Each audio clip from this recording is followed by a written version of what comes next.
На диагностике Mercedes 222 кузов, скрип по передней правой стороне.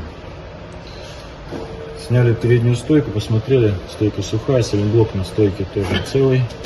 При осмотре увидели отрыв сайлентблока на рычаге.